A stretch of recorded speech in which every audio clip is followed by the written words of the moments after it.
You're sitting in a cold, windowless room in 1955. The walls hum with fluorescent light. On the table before you, a glass of water, a clipboard, and a man in a white coat. He smiles reassuringly. "Just relax," he says, sliding the cup closer. What you don't know is that the water is laced with LSD, and you've just become a test subject in the CIA's most disturbing experiment. This wasn't science fiction. This was Project MK Ultra. In the shadow of the Cold War, America's greatest fear wasn't just nuclear bombs, it was the human mind. The Soviets, they believed, were developing methods of mind control. So in 1953, CIA Director Allen Dulles approved a secret program. Its mission? To weaponize the brain. To break people down. To rebuild them as puppets. The name they gave it was simple: MK Ultra. Funded with millions of dollars, the program sprawled across universities, hospitals, and even prisons. The CIA recruited doctors, psychiatrists, and professors. Many didn't even know they were working for the government. Grants were disguised, experiments buried under academic jargon. But behind the curtain, something dark was unfolding. Volunteers were rare, so the CIA found other ways. Prisoners, soldiers, sex workers, and unsuspecting citizens were secretly dosed with hallucinogens. In one project, called Operation Midnight Climax, the agency literally ran brothels in San Francisco. Men thought they were paying for a night of pleasure. Instead, two-way mirrors recorded them tripping under the influence of drugs they never agreed to take. LSD was the drug of choice. The CIA wanted to know, could it erase memories? Could it reprogram a human being? But LSD was only the beginning. They tested barbiturates, amphetamines, sensory deprivation, hypnosis, and even electroshock at extreme levels. Imagine being strapped to a chair, white noise blasting into your ears, psychedelic chemicals coursing through your bloodstream.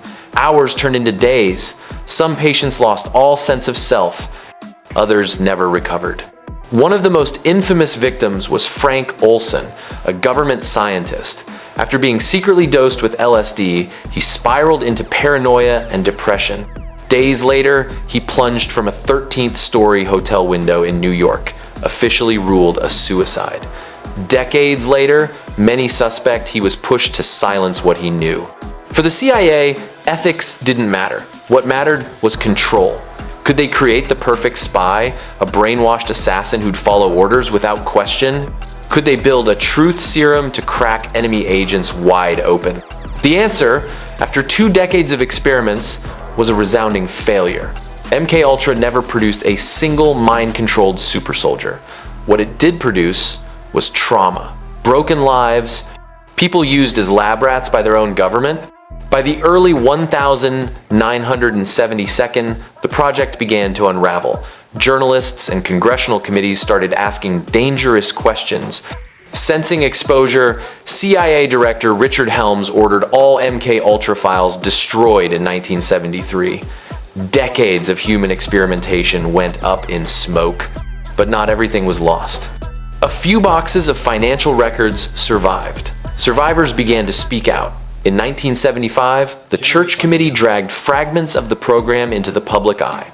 The world finally learned that America, the land of freedom, had run one of the largest non-consensual human experiments in history. Even now, MK Ultra fuels conspiracy theories, from Manchurian candidates to whispers about government-controlled assassins. And while the CIA insists the program ended, the truth is murky. With so many files destroyed, we may never know the full extent of what was done. What we do know is chilling. Thousands of unwitting victims, countless ruined lives, and a government agency that decided human rights were expendable in the name of national security. So next time you hear the phrase mind control, remember, it wasn't just paranoia. It was policy. This was Project MK Ultra, America's darkest experiment.